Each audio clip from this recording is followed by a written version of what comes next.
신약성경 340면 디모데전서 5장 1절에서 8절의 말씀을 찾아서 교독하시겠습니다. 디모데전서 5장 1절에서 8절의 말씀을 교독하시겠습니다.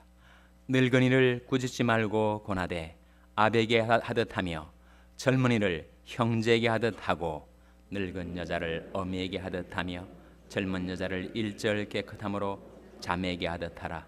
참 과부인 과부를 경대하라.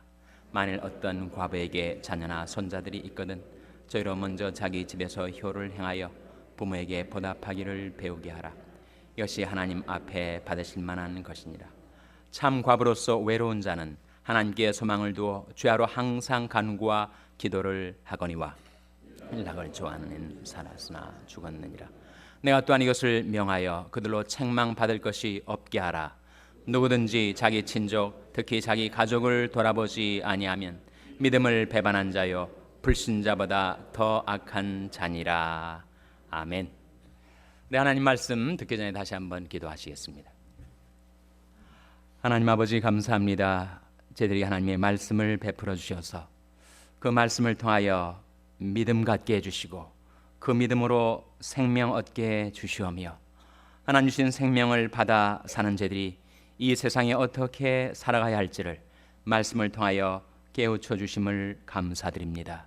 저희들이 마음 눈을 밝히셔서 주의 법이 귀한 것을 보게 하시고 깨달은 바 말씀을 저희 가슴 속에 간직하여 그 말씀의 길로 행하며 살게 하여 주시옵소서. 예수님의 이름으로 기도하옵나이다. 아멘. 할렐루야. 서로에게 평강을 교환하는 마음으로 샬롬 인사 나누시기 바랍니다. 샬롬. 우리가 수요 예배 디모데전서 말씀을 쭉 상고해 나가고 있는데 디모데전서를 기록한 목적이 무엇일까요?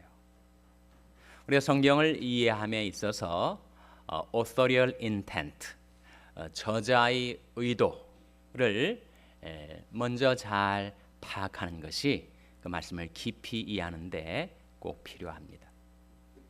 자, 여러분, 디모데전서의 기록 목적이 무엇일까요? 요한복음의 기록의 목적은 뭐죠? 요한복음은 왜 우리에게 기록되어 주어진 것입니까? 요한복음의 기록 목적. 그것이 요한복음 20장 31절에 나옵니다. 한번 찾아보시기 바랍니다. 요한복음 20장 31절에 요한복음이 기록되어 우리에게 주어진 목적이 나와요. 그래서 우리가 성경을 읽을 때 그 의도를, 그 목적을 잘 이해하여야 그 말씀 전체에 대한 깨달음을 가질 수가 있습니다. 요한복음 20장 31절 말씀, 신약성경 184면입니다. 요한복음 20장 31절 말씀 같이 읽겠습니다. 시작. 오직 이것을 기록함은 너희로 예수께서 하나님의 아들 그리스도이심을 믿게 하려 하며 또 너희로 믿고 그 이름을 힘입어 생명을 얻게 하려 함이니라. 오직 이것을 기록함은, 이것이 뭐예요? 요한복음이지요. 요한복음을 기록한 목적이 무엇인가? 그것이 31절에 나오지 않습니까? 오직 이것을 기록함은 너희로 예수께서 하나님의 아들 그리스도이심을 믿게 하려 하며 또 너희로 믿고 그 이름을 힘입어 무엇을 얻게 하려 함이라고요? 생명을 얻게 하려 함이라. 이게 요한복음의 기록 목적입니다. 우리로 하여금 예수 믿어 생명 얻게 하려는 것. 과연 예수 그리스도께서 하나님이 아들이신 것을 깨닫고 예수를 믿어 생명을 얻게 하시려고 우리 요한복음을 기록해서 우리에게 주신 것입니다. 그래서 요한복음을 읽어 나갈 때 우리의 관심, 우리의 주의가 다른 곳으로 산만하게 흩어지지 않고 그렇지, 이것이 요한복음을 주신 기록 목적이라면 그 목적에 맞추어서 내가 그 말씀을 접근해야 되겠죠. 예수께서 정말 하나님의 아들이심을 믿고 그 믿음을 통하여 주시는 생명을 얻게 되는 것, 그것이 바로 요한복음의 기록 목적입니다. 그렇다면 디모데전서를 기록한 목적이 무엇일까요? 디모데전서를 기록한 목적, 그것은 바로 디모데전서 3장 14절 15절에 나와 있습니다. 찾아보시기 바랍니다. 디모데전서 3장 14절 15절에 디모데전서의 기록 목적이 나타나 있습니다. 신약성경 339면 디모데전서 3장 14절 15절 말씀 같이 읽겠습니다. 시작.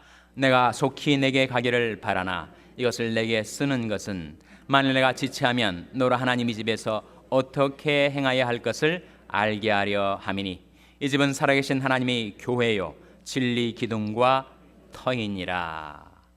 내가 속히 내게 가기를 바라나 나는 누구고 너는 누굽니까? 나는 바울이고 너는 누구예요? 디모데시요. 바울과 디모데의 관계는 어떤 관계입니까? 밀접한 관계죠. 어떻게 밀접하게 연관이 되어 있습니까? 바울은 스승이고 디모데는 제자. 바울은 멘토고 디모데는 멘티란 말이죠. 그래서 바울이 자신이 애제자인 디모데에게 빨리 가고 싶은데 사정이 여의치 않아서 빨리 갈 수가 없어서 이 디모데전서를 기록을 했는데 기록 목적이 뭐라고요? 왜 자기가 이것을 쓴다고 했습니까? 14절에 내가 속히 내게 가기를 바라나 이것을 내게 쓰는 것은 이것은 뭘 가리켜요? 디모데전서 아닙니까? 디모데전서를 쓰는 목적, 디모데전서의 기록 목적이 15절에 나와 있는데 그것이 무엇이라고요? 만일 내가 지체하면 너로 하나님의 집에서 어떻게 행하여야 할 것을 알게 하려고. 그것이 디모데전서의 기록 목적입니다. 근데 이것은 역사적으로 2000년 전에 사도 바울이 디모데에게만 의도한 목적이 아니고 그것은 오늘날 디모데전서를 읽는 우리들에게 디모데전서의 말씀이 주어진 목적이기도 하죠. 그것은 뭐라고요? 우리로 하여금 하나님의 집에서, 하나님은 뭘 가리켜요? 교회 아닙니까? 교회 안에서 어떻게 행해야 할 것을 알게 하려고 우리에게 디모데전서를 주신 거예요. 그래서 디모데전서 말씀을 읽으면 교회 안에서는 이렇게 행해야 되는 것이구나. 그리고 이 세상에서는 이렇게 살아가야 하는 것이구나.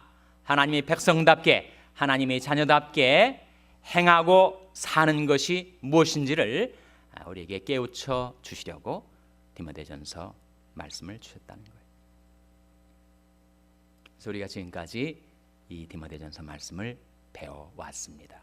그리고 오늘 디모데전서 5장 우리가 묵상하게 된 이 말씀은 특별히 교회 안에서의 인간관계, 대인관계를 어떻게 행해야 할지 우리에게 말씀해 주시는 거예요. 1절 2절 먼저 같이 읽겠습니다.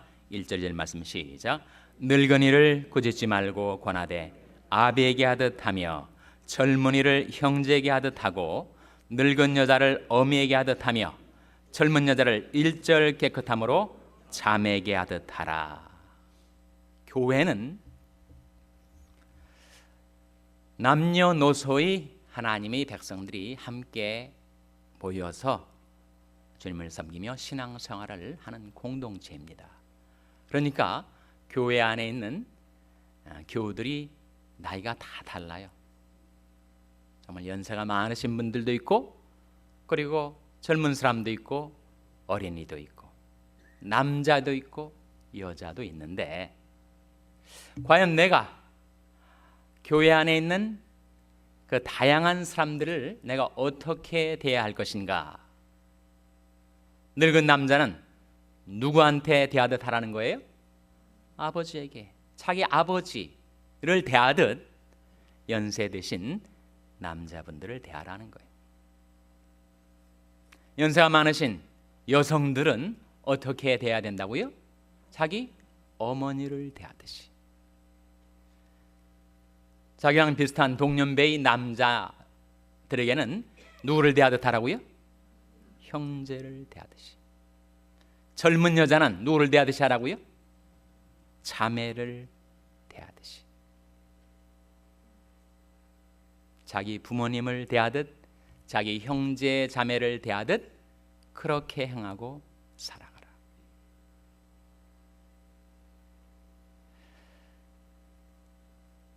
우리 그리스도인들이 자칫 착각하기가 쉬운데, 이제는 모두가 다 예수 믿고 그리고 하나님이 자녀가 되었으니까 우리는 다 똑같은 형제들이다. 그래서 교회 안에서는 나이도 필요 없고 성별도 필요 없다. 모두가 다 똑같이 형제다.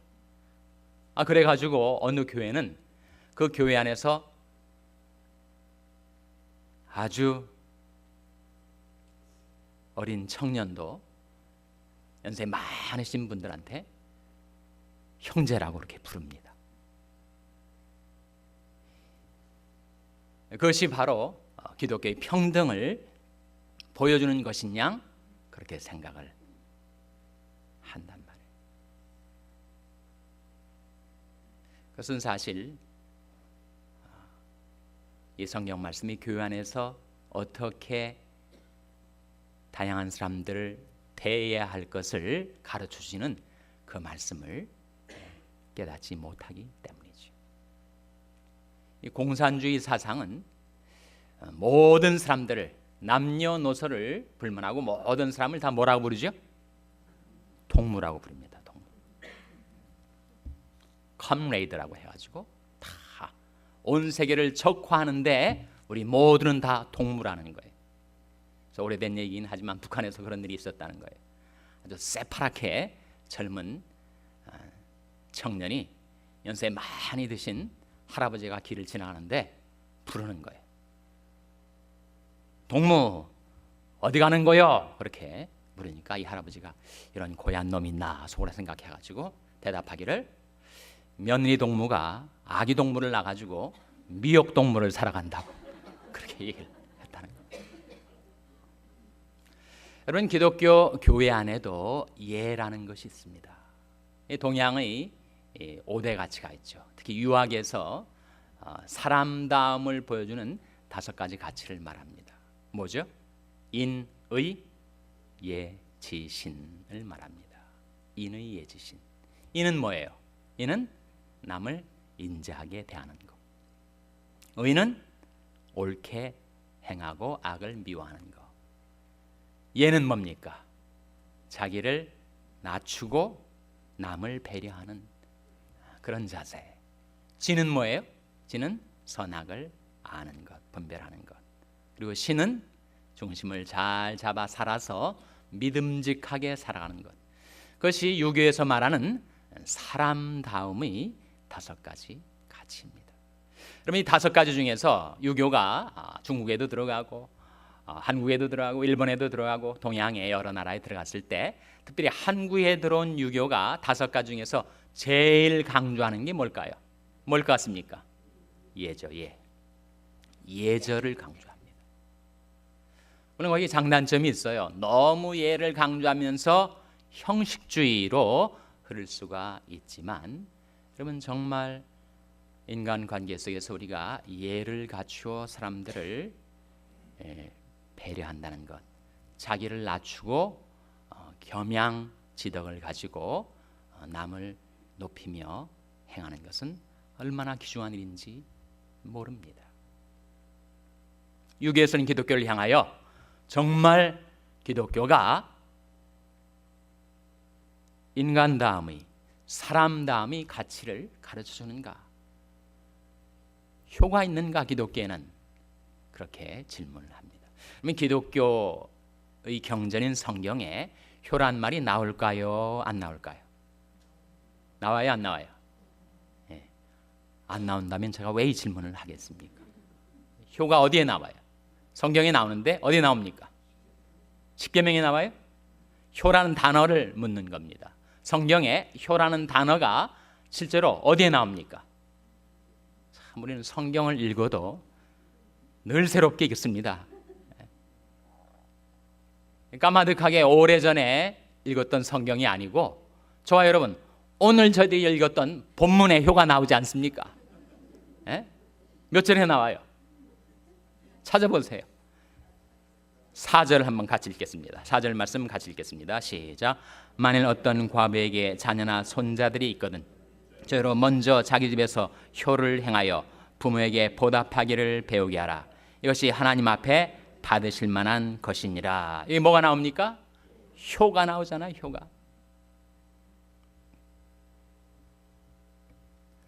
그래서 성경은 하나님 앞에서 우리 하나님의 백성답게 살아가는 데 있어서 자식들은 부모님에게 효를 행할 것을 가르칩니다. 여러분 말씀하신 대로 십계명에서도 대인계명, 인간과 인간 사이 계명 중에 제일 첫 번째가 뭐예요?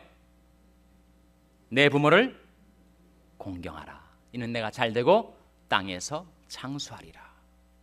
우리가 이 세상에 살아갈 동안에 형통한 자, 복 있는 자가 되어 잘되고 그리고 또한 장수할 수 있는 길이 부모를 공경하며 사는 길이다.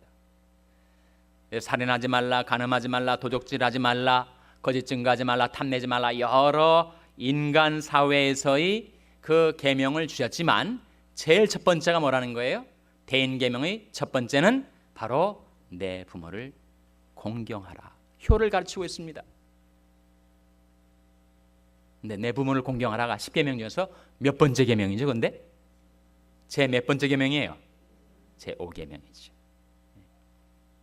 그러니까 제 1계명에서 4계명까지는 대신계명, 하나님을 어떻게 섬기는가에 대한 계명이고, 그리고 5계명부터 10계명까지가 바로 대인계명입니다. 그 첫 번째가 부모를 공경하는 효에 대한 가르침이에요. 그래서 여러분이 부모님이 연로하셔서 노후에 생활이 곤란해졌을 때, 더군다나 아버지가 먼저 세상을 떠나시고 어머니가 홀로 과부되어 살아갈 때 그 자녀나 손자녀들은 어떻게 행해야 되는가? 하나님이 집에서, 즉 교회에서 어떻게 행해야 하고, 그리고 이 세상을 살아가는 하나님의 자녀들이 어떻게 행해야 할 것을 가르치기 위해서 디모데전서가 기록되었는데, 그것은 뭘 행하라는 겁니까? 바로 효를 행하라. 5절 말씀을, 4절 말씀을 다시 보시면, 만일 어떤 과부에게 자녀나 손자들이 있거든 저희로 먼저 자기 집에서 효를 행하여 부모에게 보답하기를 배우게 하라. 이것이 하나님 앞에 어떤 것이라고요? 받으실 만한 것이니라. 받으실 만한 것이니라. 그래서 우리 크리스찬들은 세상 사람들이 부모에게 효를 행한 것 이상으로 효를 행해야 합니다. 그런 말 있지 않습니까? 신자는 신앙을 가지고 살고 불신자는 상식을 가지고 사는데, 신자가 신앙이 없으면 상식도 없다. 우리가 신앙을 갖고 사는데 우리 신앙은 세상 사람들이 말하는 윤리 도덕을 초월하는 것입니다. 그것을 능가하는 거예요. 그래서 우리가 신앙을 갖고 살면 상식과 예절을 포함하여 그것을 넘어서며 살아야 될 텐데, 우리의 신앙이 없어져 버리면 상식도 잃어버려 가지고 예의 범절도 없는 무례한 사람이 될 수가 있다는 거예요. 그래서 연로하신 부모님 여러분 꼭 공경하셔서 여러분이 땅에서 잘되고 장수하게 되시기를 주님의 이름으로 축원합니다. 인의 예지신 유교의 5가지 가치, 사람다움의 5가지를 인의 예지신이라고 했는데, 성경은 그 5가지를 3가지로 집약해서 우리에게 보여줍니다. 자, 율법에 11조도 있고 또 일하지 말라 안식의 규례도 있고 여러 가지가 있지만 그것은 다 지엽적인 것들입니다. 율법의 가장 중요한 핵심 3가지가 나와요. 이게 뭘까요, 여러분? 이게 뭐예요? 율법의 가장 중요한 3가지. 그것은 바로 마태복음 23장 23절에 나옵니다. 한번 찾아보시기 바랍니다. 마태복음 23장 23절.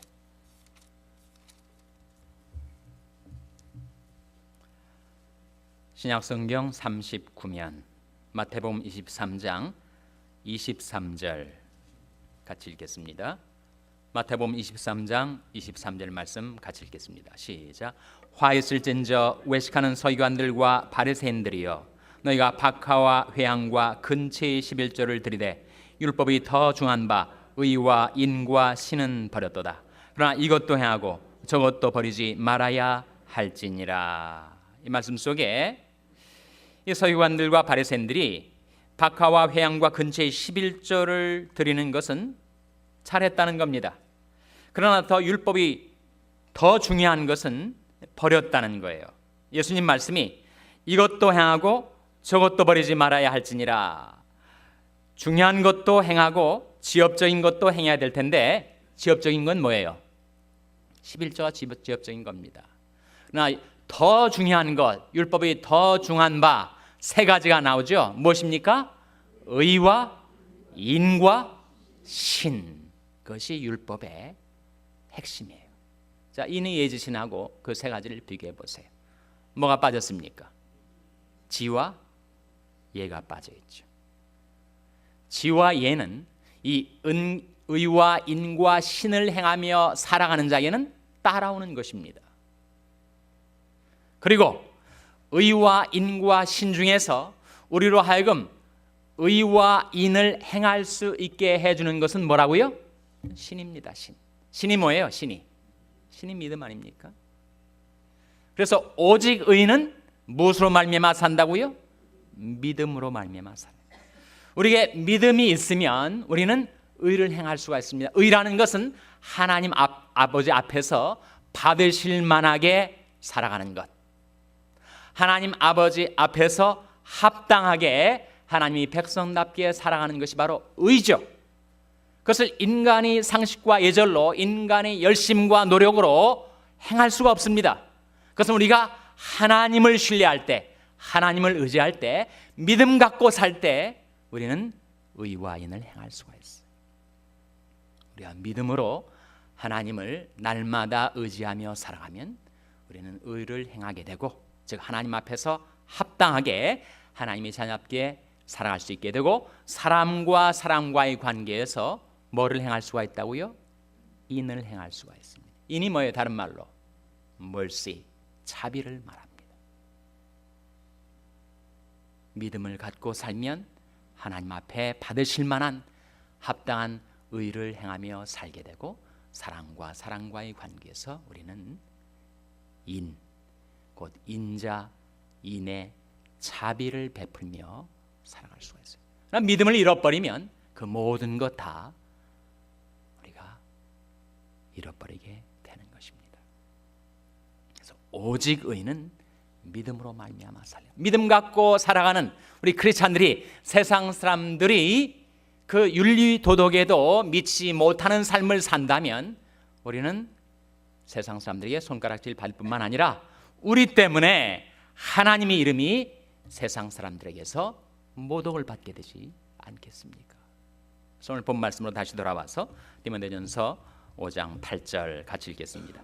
5장 8절 말씀 같이 읽겠습니다. 시작. 누구든지 자기 친족, 특히 자기 가족을 돌아보지 아니하면 믿음을 배반한 자요 불신자보다 더 악한 자니라.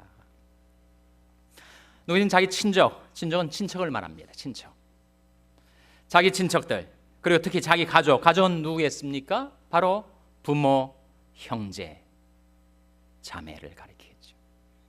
그래서 믿음이 있노라 하면서 전혀 자기 친족과 자기 가족을 돌아보지 않고 살아간다면 세상 사람들이 기독교의 수준이 이것밖에 안 되느냐고, 기독교에서 말하는 의가 이 정도 수준이냐고 우리를 향하여 지탄을 할 거란 말이죠.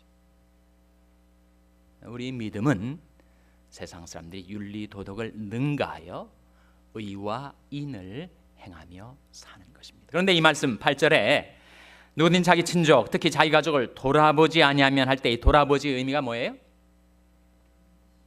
물질 공급을 말합니다. 그래서 가난하고 헐벗고 굶주리고 때거리가 없어서 비난하게 살아가는 자기 친척이 있거나 특히 자기 가족이 그런데도 나는 믿음으로 사노라 하면서 가족들이 쓸 것을 공급해 주지 않는다면 그는 마치 누구와 같다고요? 믿음을 배반한 자와 같고 누구보다 더 악한 자라고요? 불신자보다 더 악한 자니라. 그래서 우리는 하나님 앞에 나와서 하나님께 기도하고 하나님을 신뢰하고 하나님께서 축복으로 베푸시는 물질을 받아서 그 물질 갖고 의를 행하고 인을 행하며 살라고 디모데전서가 우리에게 가르쳐 주고 있는 것입니다. 나는 인간적으로 부족할지라도 하나님을 신뢰하는 믿음 갖고 살아 하나님께서 베푸시는 은총과 축복을 받아가지고 그것으로 의를 행하며 인을 행하며 살아가는 저와 여러분 될 수 있기를 주님의 이름으로 축원합니다. 기도하시겠습니다.